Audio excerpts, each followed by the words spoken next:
কিভাবে দাঁত ব্রাশ করলে সুখ, শান্তি, ঐশ্বর্য, ধন, সমৃদ্ধি এবং বুদ্ধি, সর্বোপরি ব্রহ্মজ্ঞান পর্যন্ত লাভ করা যেতে পারে।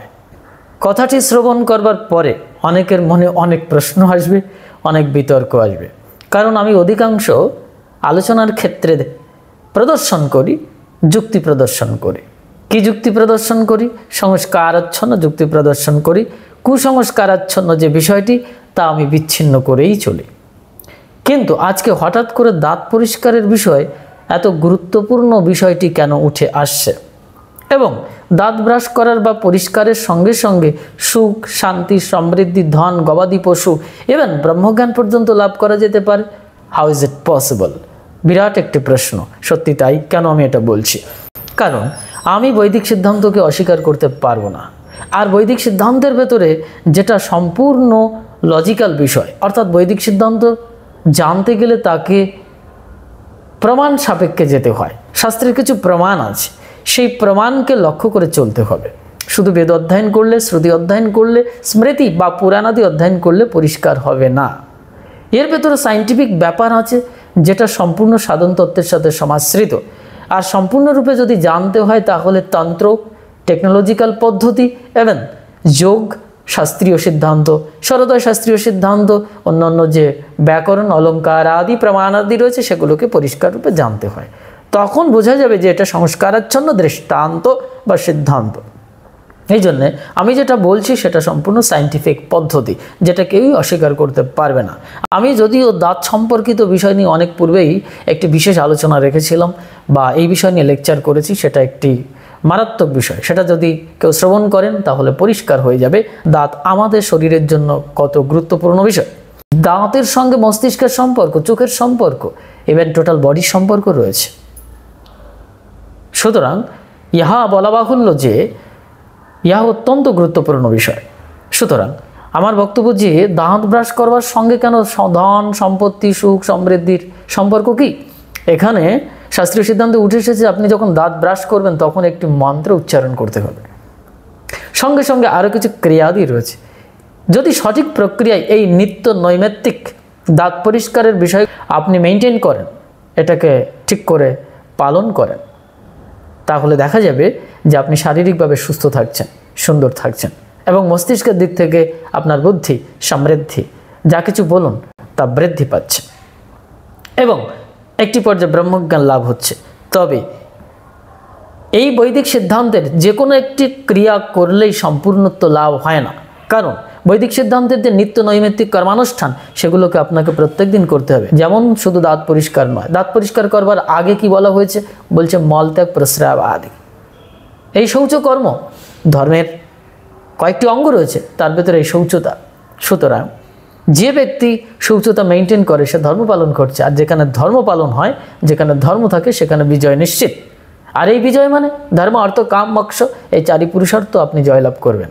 পরিষ্কার পরিচ্ছন্ন কথা। যাই হোক, এখন বিষয়বস্তু হচ্ছে, আমি মলত্যাগের বিষয়টি এখানে বলছি না, তবে আপাতত একটি বিষয় বলছি। মলত্যাগের পরে মুখ 12 বার কুলিকুচি করতে হবে। মুখে জল ভরে 12 বার কুলিকুচি করতে হবে। প্রস্রাব করবার পরে এরকম নিয়ম রয়েছে। তো এটা করার পরে আপনি দাঁত পরিষ্কার করবেন। এবার দাঁত পরিষ্কার করতে গেলে আপনাকে কয়েকটি নিয়ম পালন করতে হবে। বৈদিক সিদ্ধান্ত অনুসারে দেখা যায় আয়ুর্বেদীয় যে সমস্ত ভেষজ উদ্ভিদের শাখা প্রশাখা ব্যবহার করবার বিধান রয়েছে, সেটা করতে হয়।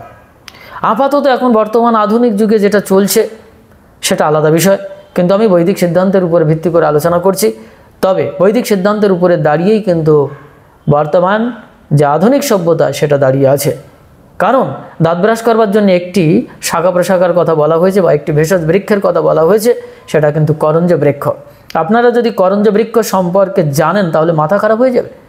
রঞ্জক পদার্থ পর্যন্ত তৈরি হয়, সেখান থেকে তেল পর্যন্ত তৈরি হয়, গাড়ির তেল পর্যন্ত তৈরি হয়, কল্পনা করতে পারবেন না। তাহলে একটি ভেষজ উদ্ভিদ থেকে এই ধরনের জিনিস তৈরি হচ্ছে। আমরা তো বর্তমান আধুনিক যুগে রয়েছি, ভেষজ উদ্ভিদের সাথে সম্পর্কে প্রশ্ন দাঁড়িয়ে যাবে। কিন্তু প্রশ্ন দাঁড়িয়ে গেলেও যদি অনুসন্ধান করি তাহলে দেখা যাবে আলটিমেটলি যে ফাউন্ডেশন সেটা কিন্তু আয়ুর্বেদিক সিস্টেমের উপরে দাঁড়িয়েছে সব কিছু। এই জন্য আয়ুর্বেদিক সিদ্ধান্ত এক বাক্যে একটি সীমারেখা তৈরি করে দেওয়া যাবে না। ইয়া অনন্ত, বেদ অনন্ত। এই জন্য বৈদিক আচার অনুষ্ঠানের মাধ্যম দিয়ে আমাদের জীবন পরিচালনা করতে হয়।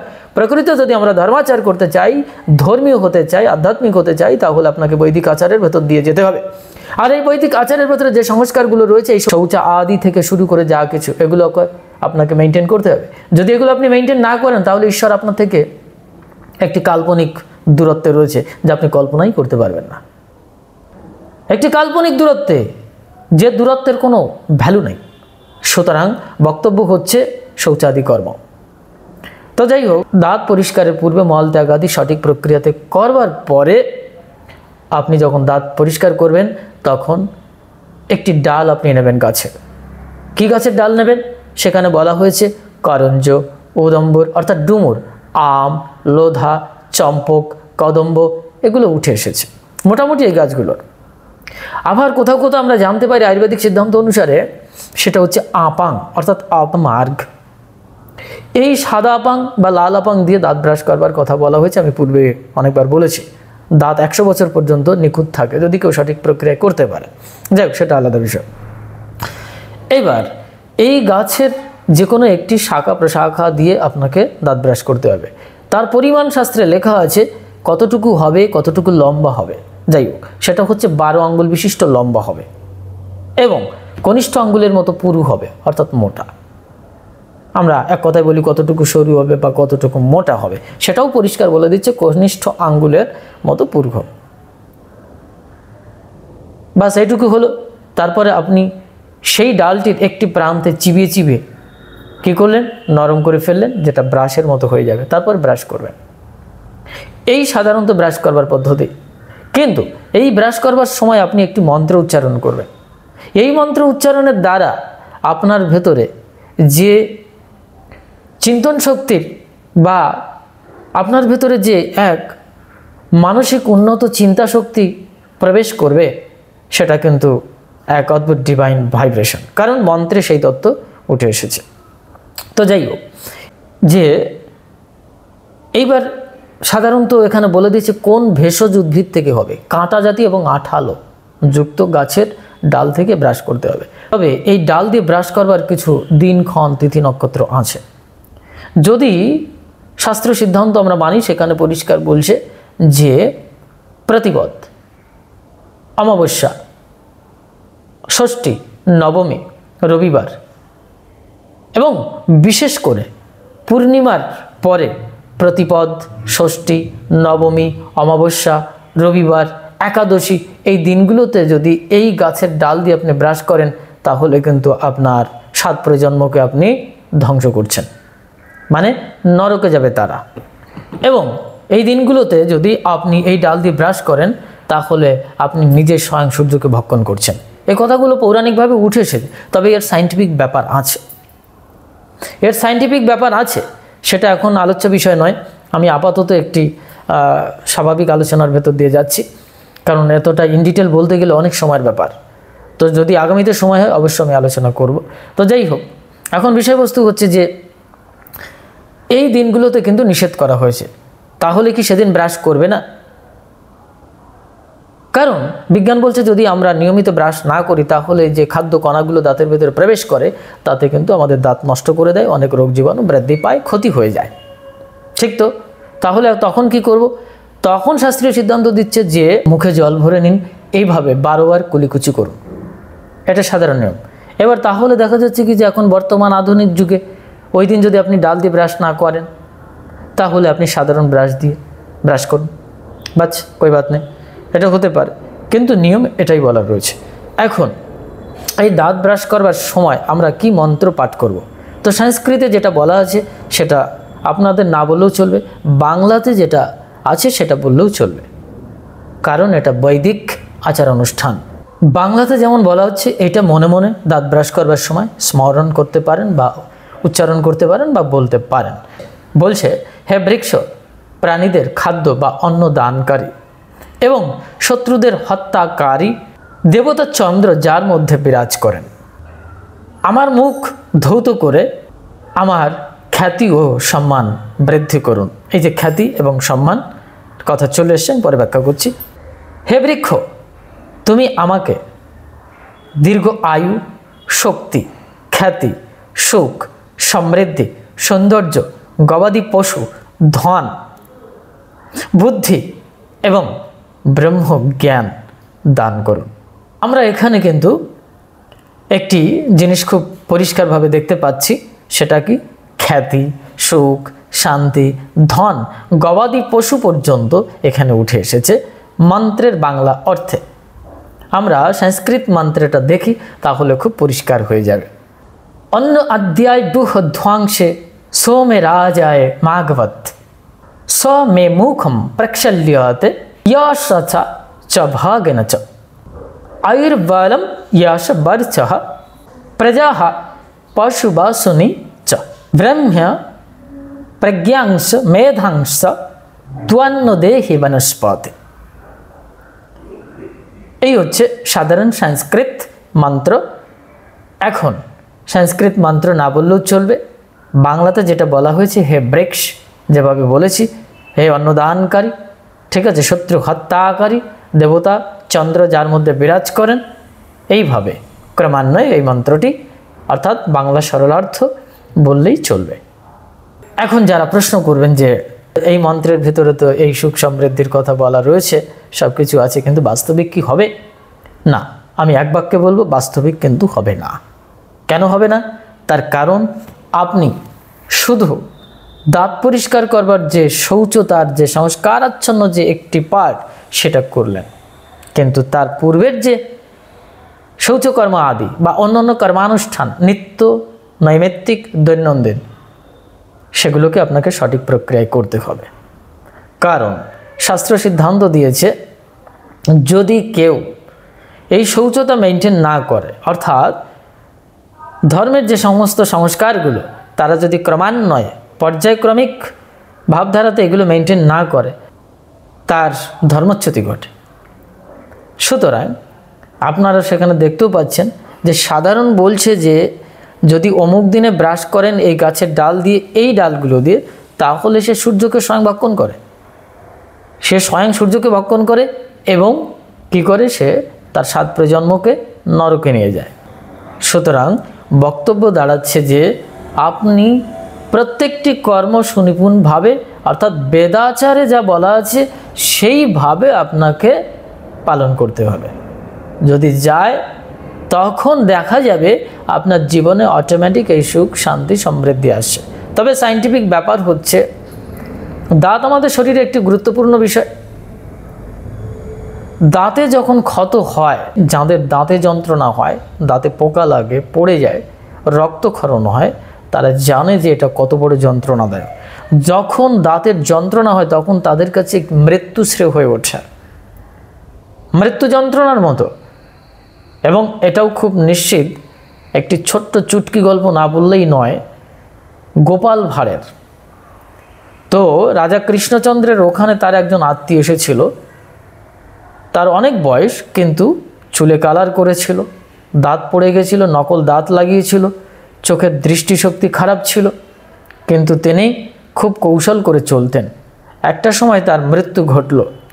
তো প্রশ্ন আসলো যে গোপাল, ইনি তো যুবক ছিলেন, আমার আত্মীয় যুবক ছিলেন, কিন্তু কিভাবে তার এরকম মৃত্যু ঘটল, অকাল মৃত্যু? তা বলছে যে মানুষের 3টে জিনিস পূর্বলক্ষণ দেখা দেয় মৃত্যুর আগে। শাস্ত্রীয় সিদ্ধান্ত কিন্তু তাই উঠে আসে। যখন চুল পাকা শুরু হয়ে যায়, যখন চোখের দৃষ্টিশক্তি কমে যায় এবং দাঁত পড়ে যায়, বুঝতে হবে যে মৃত্যুর ফরমান অর্থাৎ চিঠি এসে গেছে। তাই ওই যে কৃষ্ণচন্দ্রের আত্মীয় মারা গেছিল, তার পূর্বে সেই আত্মীয়টিকে গোপাল ভাঁড় বলেছিলেন যে আপনার কি এই 3টে চিঠি এসেছে? এসে থাকে তাহলে মৃত্যু আপনার গ্রাস করবে, আর যদি না এসে থাকে তাহলে আপনার মৃত্যু ঘটবে না। কিন্তু সেই আত্মীয়টি মিথ্যে কথা বলেছিল। যাই হোক, যে কোনোভাবে মূল বক্তব্যটি দাঁড়াচ্ছে যে এই 3টে জিনিস যখন আমরা দেখতে পাই, তখন বুঝতে হবে যে আমাদের দীর্ঘ আয়ু যেটা, সেটা নষ্ট হতে চলেছে, অর্থাৎ মোট কথা আয়ু নষ্ট হতে চলেছে, আমাদের মৃত্যু খুব কাছাকাছি আসছে। তাই এই 3টি পার্টের ভেতরে গুরুত্বপূর্ণ পার্ট কিন্তু দাঁত। তা অধিকাংশ মানুষ দাঁত থাকতে দাঁতের মর্ম বোঝেন না, আমরা সহজ কথায় বুঝি। আমরা অনেক সময় যত্ন নিতে পারি না, লেকচার দিচ্ছি বটে, কিন্তু বাস্তবিক সত্য আয়ুর্বেদিক সিস্টেম অনুসারে তথা বৈদিক আচার অনুষ্ঠানের মাধ্যম দিয়ে চলা একজন ব্যক্তির জীবনে খুব কঠিন। যদি সত্যি সত্যি তার এই ধরনের ইচ্ছা থাকে, আমি আধ্যাত্মিক জীবনযাপন করব, ধর্মের জীবনযাপন করব এবং আমি নিজে সুস্থ থাকব এবং আধ্যাত্মিকভাবে ঈশ্বরীয় প্রাপ্তির জন্য আমি চেষ্টা করব, তাহলে সে অনুষ্ঠানগুলো করতে পারে, আচার অনুষ্ঠান করতে পারে। তার জন্য কঠিন কিছু নয়, এটা একটি অভ্যেসের ব্যাপার। যেমন আমরা একটি খারাপ কর্মক্রিয়া অনুষ্ঠানে অভ্যেস করে ফেলি, তখন সেটা আমাদের জীবনে খুব সহজ হয়ে যায়। যেমন একজন চোর চুরি করেন, ডাকাতি করেন, এগুলো খুব টাফ জিনিস, কিন্তু তাদের কাছে এমন একটি অভ্যেসে পরিণত হয়েছে, তখন তাদের কাছে এটা একটি ইজি ব্যাপার হয়ে দাঁড়াচ্ছে। একজন সাধারণ মানুষের জন্য ইজি হয় না। ঠিক তেমনি বৈদিক আচার অনুষ্ঠান শোনা মাত্র বলবে ওই কীভাবে পায়খানা করব, এই অফিসে যাব না, এই কাজ করব না করব, নানান কিছু নিয়ে ব্যস্ততা, এত কিছু মেনটেন করা সম্ভব নয়, এগুলো সব কুসংস্কার। এই বলে আমরা একটি বিষয় মাথায় ঢুকিয়ে নিয়েছি এবং সেটা দিয়েই সব কিছু উড়িয়ে দিই। বাস্তবিক সত্য আমরা বিজ্ঞানটাকে লক্ষ্য করি না। তবে এটার দ্বারা আমি কখনোই বলবো না যে আপনি শুধুই দাঁত পরিষ্কার করলেন আর ওই দাঁত পরিষ্কার করবার সময় মন্ত্রটি উচ্চারণ করলেন আর আপনার টাকা পয়সা, ধন সম্পত্তি, গবাদি পশু থেকে শুরু করে ব্রহ্মজ্ঞান ভরে গেল। শুধু এই একটি ক্রিয়ার দ্বারা এটা সম্ভব নয়, কারণ শাস্ত্রীয় সিদ্ধান্ত আগম নিগম, ভূমিকা থেকে শুরু করে উপসংহরণ পর্যন্ত, অর্থাৎ প্রথম থেকে শেষ পর্যন্ত, অর্থাৎ আপনার বিছানা থেকে ওঠা থেকে শুরু করে রাত্রিতে বিছানায় যাওয়া পর্যন্ত, অর্থাৎ নিদ্রাচ্ছন্ন হওয়া পর্যন্ত আপনার সমস্ত বৈদিক আচার অনুষ্ঠান পালন করা উচিত। যদি সেটা হয় প্রত্যেকের জীবনে, তাহলে অবশ্যই সুখ, শান্তি, সমৃদ্ধি, ধন, ঐশ্বর্য, গবাদি পশু এবং ব্রহ্মজ্ঞান পর্যন্ত আপনি লাভ করতে পারেন এবং ঈশ্বরকে লাভ করতে পারেন। আদারওয়াইজ শুধু একটি ছোট্ট একটি টোটকা, ছোট্ট একটি মন্ত্রপাঠ করবার সবই হয়ে যাবে অসম্ভব। তবে যদি কেউ প্রত্যেকটি কর্ম না করেন, তা ধীরে ধীরে একটি একটি কর্ম প্র্যাকটিস করুন। আজকে দাঁতের এই প্রক্রিয়া সম্পর্কে জানলেন, দাঁত পরিষ্কার করবার প্রক্রিয়া সম্পর্কে জানলেন, এটা পালন করুন। পরবর্তীকালে আমি যে সমস্ত টয়লেট আদি করতে হয় তার প্রক্রিয়া বলে দেবো, স্নানের প্রক্রিয়া বলে দেবো, পোশাক ব্যবহারের প্রক্রিয়া বলে দেবো, বলেছি ইতিপূর্বে। এইভাবে যদি ক্রমান্বয়ে প্রত্যেকটি জায়গায় আপনি নিজেকে তৈরি করতে পারেন বা পালন করতে পারেন নিয়ম শৃঙ্খলাগুলো, তাহলে দেখবেন যে আপনি সত্যিই শাস্ত্রীয় সিদ্ধান্তে যা বলা আছে তাই প্রাপ্ত হচ্ছেন, তাই লাভ করছেন।